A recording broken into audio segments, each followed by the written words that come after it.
일본 정부가 교과서에 왜곡된 내용을 집어넣고 문제가 되고 있는데요. 얼어붙고 있는 한일 관계, 그 해법은 없는지 전문가와 함께 이야기 나눠보겠습니다. 네, 한동대 김준형 교수, 그리고 일본에서 귀화한 호사카 유지 세종대 교수 함께 하시겠습니다. 안녕하세요. 네, 안녕하십니까. 먼저 김 교수님께 여쭤보겠습니다.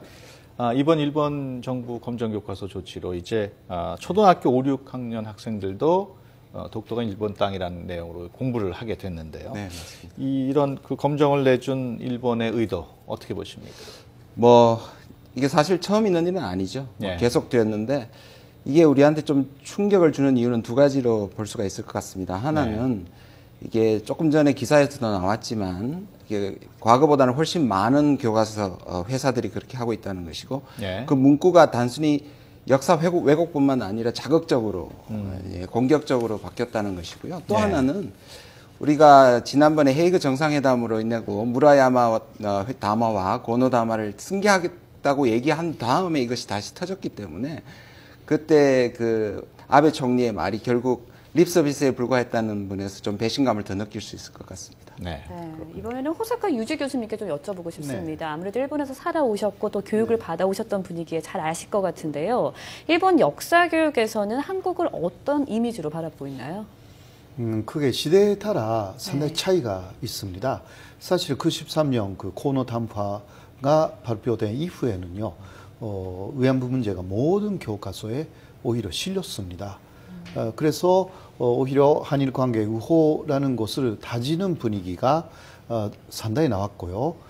그러나 그 이후에 거기에 반발하는 그 세력들이 나타나기 시작해가지고 세연모라고 해서 사실 그 후에는 아베 신조 국회의원이 있었던 거죠.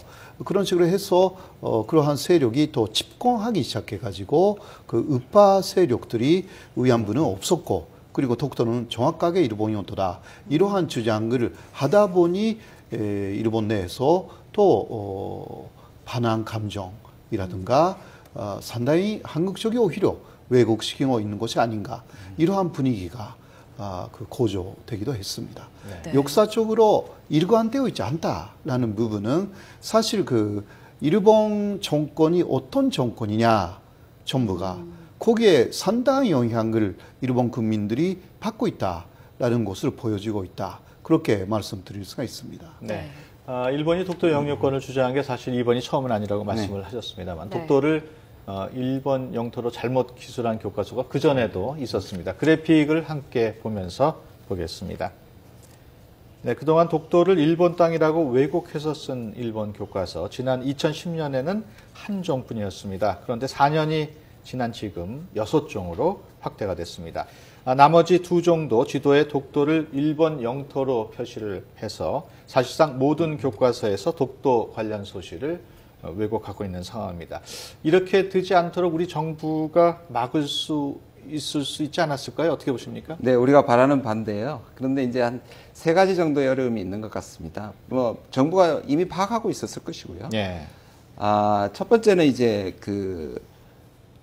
지금까지 대일 외교가 단절 상태에 있지 않습니까? 이걸 만나야지 접촉하고 선제적으로 압박하고 이럴 수 있었을 텐데 완전히 단절된 상황이었기 때문에 이거고요. 두 번째는 국내 교학사 발간에 대해서도 우리가 좀 약한 모습을 보였기 때문에 영향을 좀 끼쳤다고 생각이 들고요.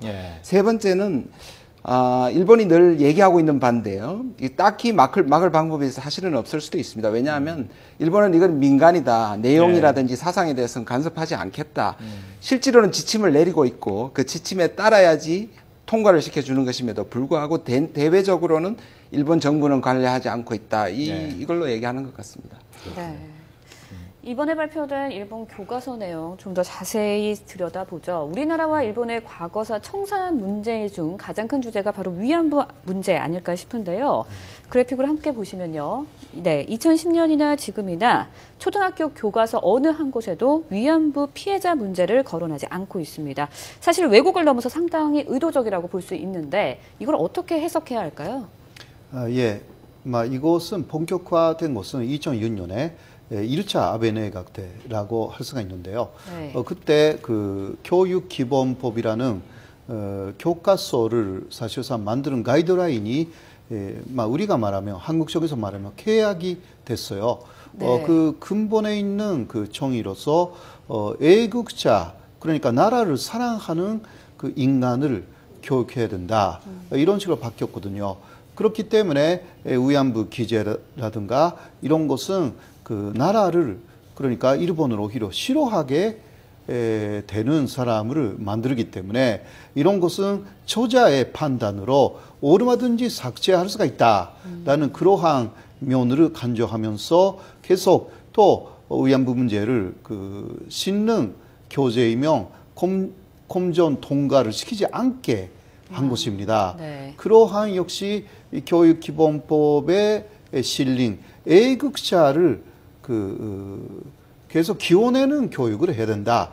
이런 부분이 이 교과서 내용에 엄청난 영향력을 사실상 지금 주고 있다. 그렇게 볼 수가 있는 것입니다. 네.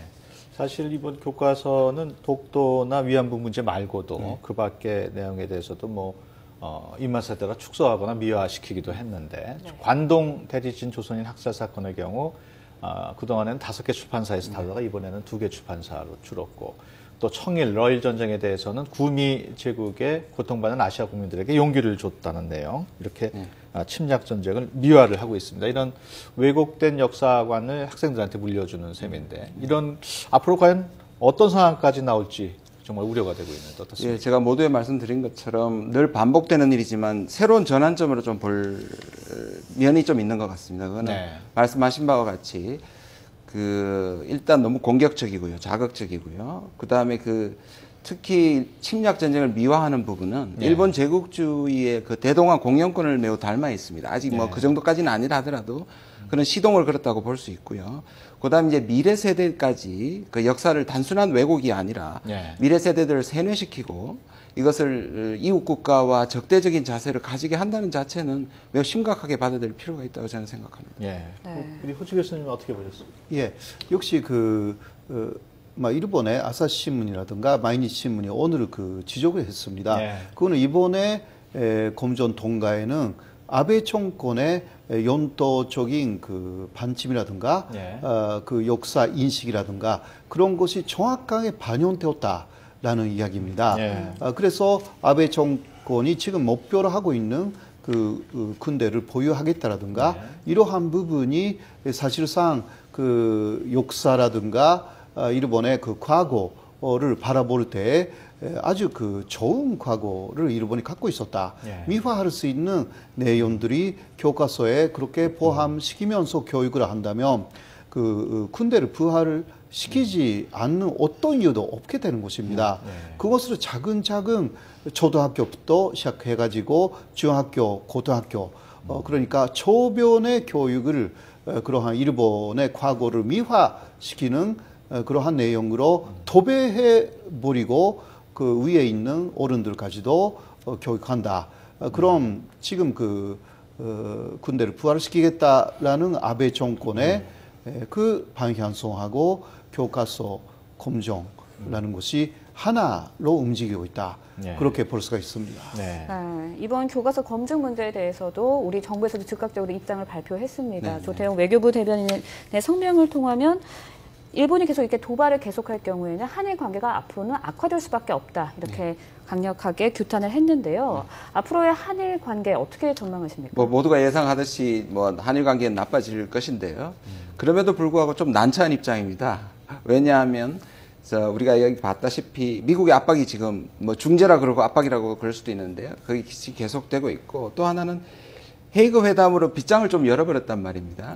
그것이 우리가 일본에 대해서 우리의 의사를 관철하는 좋은 통로가 되면 괜찮은데 미국의 압박에 의해서 우리가 회담에 참여해서 빗장을 열었기 때문에 그리고 지금 국장급 회담은 계속하겠다고 얘기를 하고 있기 때문에 특히 독도 문제와 관련해서는 일본 위안부 이 문제를 일본과 국장회담을 계속한다는 측에서 이 역사 문제를 앞에 내놓고 또 계속 비판하고 완전 단절시키기에는 또 좀 문제가 있다고 보여집니다. 우리 입장이 조금 난처한 면이 없지 않습니다. 화제를 한번 돌려보겠습니다. 오바마 대통령이 이제 우리나라와 일본을 순방을 하는데요. 당초 예상과는 달리 일본으로 가가지고 국빈 방문으로 2박 2일을 머무를 것으로 발표가 됐습니다. 어떤 배경으로 보십니까? 뭐 치열한 외교전이 있었던 것 같고요.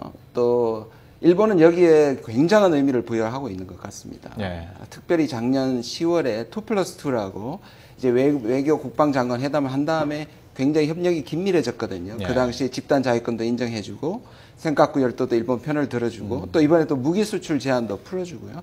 그런 측면에서 일본이 기대를 많이 하는데 미국으로 봐서는 일본 쪽으로만 쏠려가는 것에 대한 또 이 부분을 감안해서 약간 중재적인 역할하고 균형을 좀 맞추려고 했던 것 같습니다. 그래서 당초 일본이 원하는 대로 2박 3일은 안 되고요. 똑같이 1박 2일이지만 일정상 보면은 일본에 있는 시간이 훨씬 한국보다 시간도 길고 일정도 많습니다. 네. 네. 앞서 교과서 이야기도 했습니다. 하지만 최근 있었던 한미일 정상회담, 헤이그에 있었던 한미일 정상회담에서 미국이 굉장히 중재자 역할을 많이 했거든요. 이번에도 미국이 이번 사건에 대해서 중재자 역할을 할 수 있는 가능성이 있을까요? 그 독도 문제만으로 놓고 이야기를 하면 미국은 중립적인 입장입니다. 그렇기 때문에 전에 그 한미일 정상회담을 했을 때는 위안부 문제였기 때문에 이것은 위안부 문제에 대해서는 그 미국도 일본에 대해서 반대하는 입장이 아닙니까? 그래서 고노탄파를 수정하지 않겠다라는 아베 총리의 그러한 양보 발언이 나와가지고 실형할 수가 있었지 않습니까? 네, 그러나 이번에는 오바마 대통령이 독도 문제에 대해서는 어떤 분명한 이야기를 하기가 상당히 어려운 입장에 있는 것이 사실입니다. 그렇기 때문에 중재자 역할은 전체적으로 종합적으로는 아마 할 것이라고. 그러니까 한일 관계는 중요한 관계이기 때문에 사이좋게 지내야 된다. 그 정도의 언급은 나온다고 할 수 있다 하더라도 독도에 대해서 정확한 어떤 그 언급을 우리가 한국 쪽에서 기대하는 것은 약간 미국의 입장이 중립이라는 데서 벗어나지 않도록 하고 있기 때문에 그것까지는 조금 어려운 것이 아닌가 그렇게 보여집니다. 네. 우리가 이 중립적이라는 걸 부분만 보면 과거에도 그랬거든요. 근데 과거의 미국의 자세와 지금의 미국의 자세가 조금 다릅니다. 과거에는 예민한 문제가 있을 때는 회피를 하는 방식으로 중립을 유지를 했습니다. 근데 지금의 중립은 좀 다른 방향으로 하고 있습니다. 뭐냐면 한국에서는 명분상 한국의 입장을 지지하지만 실리적으로는 일본을 지지하는 그런 형태의 중립을 이루고 있습니다. 그러니까 일본의 우경화에 대해서 비판을 하지만 실질적으로 전략적으로 특히 중국에 대한 전략에 있어서 일본을 더 필요로 하고 있기 때문에 그 부분에서 실리적으로 가까이 가고 있기 때문에 오히려 한국적인 입장에서는 조금 실리적으로 우리가 좀 손해보는 측면이 있고 그런 면에서 우리가 지금 앞으로 미국의 요구를 어떻게 들어주느냐가 굉장히 중요한 문제로 등장할 것 같습니다. 네. 다음 주 워싱턴에서 한미일 6자 수석대표회담이 열리는데 아무래도 북핵 문제가 주로 논의될 것으로 보입니다만 딴 내용도 논의될 것으로 보십니까? 저는 헤이그 정상회담의 수준에서 일어날 것 같거든요. 그러니까 그 한일 문제는 얘기가 안 될 것 같고요. 그 다음에 이제 6자회담에 관해서 이제 본질적인 원칙을 한미일이 공조를 확인하는 자리가 될 것 같습니다. 그래서 6자회담을 재개한다는 문제보다 비핵화 원칙을 더 밝힐 것이고 그 다음에 무엇보다도 여기서 되는 것은 뭐냐 하면 그동안에 북한이 4차 핵실험에 대한 새로운 형태를 얘기했기 때문에 현 정세에 대한 판단을 공유하는 차원에서 할 수 있을 것 같고요. 조금 더 나간다면 중국이 대북 압력을 좀 높여달라는 요청할 가능성은 좀 있다고 봅니다. 수석회담까지 열립니다. 중국이 어떤 입장을 취할지도 굉장히 중요한데요. 어떻게 보세요? 그러니까 각국의 그 정상회담도 같이 개최된다고 그렇게 전망할 수가 있는데요. 아무래도 오랜만에 있는 6자 회담이기 때문에 북핵 문제에 대해서는 정확한 그 한미일 그리고 중국의 건조가 있다고 생각하고요. 그리고 다른 문제 예를 들면 일본에 있어서는 지금 그 개별적으로 북일 회담을 계속 하고 있지 않습니까? 그러한 문제라든가 계속 그 틀 안에서 이루어질 것이고요. 그리고 한국하고 중국은 또 그 북한에 대한 내용도 이야기를 하면서도 그 역사 문제에 대한 이야기도 계속 할 것이고 서로의 6자 회담의 참가국에 서로의 여러 가지 입장이 많이 표현되는 그러한 전체적인 분위기가 있지 않을까 그렇게 볼 수 있습니다. 네. 예. 중국은 또 다른 의미에서 중립적 입장을 할 것 같은데요. 하나는 이제 육자회담 재개를 통해서 이 문제를 해결하자고 한미일에게 압박을 할 것이고요. 북한에 대해서는 도발을 자제하라는 부분으로 할 것이고요. 제가 보기에는 한미일에 대해서 이 중국의 입장은 조금씩 다른 것 같습니다. 그러니까 일본에 대해서는 적대적인 정책을 하고, 미국에 대해서는 양면적인 전략을 하고, 한국에 대해서는 협력을, 왜냐하면 이제 일본의 우경화에 대해서 한국과의 어떤 공조를 하는 그런 방식으로 3자 협력을 약간 지연시키거나 약화시키는 쪽으로 아마 전략을 펼 것 같습니다. 네, 알겠습니다. 네. 지금까지 한동대 김준영 교수 그리고 세종대 호사카 유지 교수님과 얘기 나눠봤습니다. 오늘 두 분 고맙습니다. 네, 감사합니다. 고맙습니다. 감사합니다.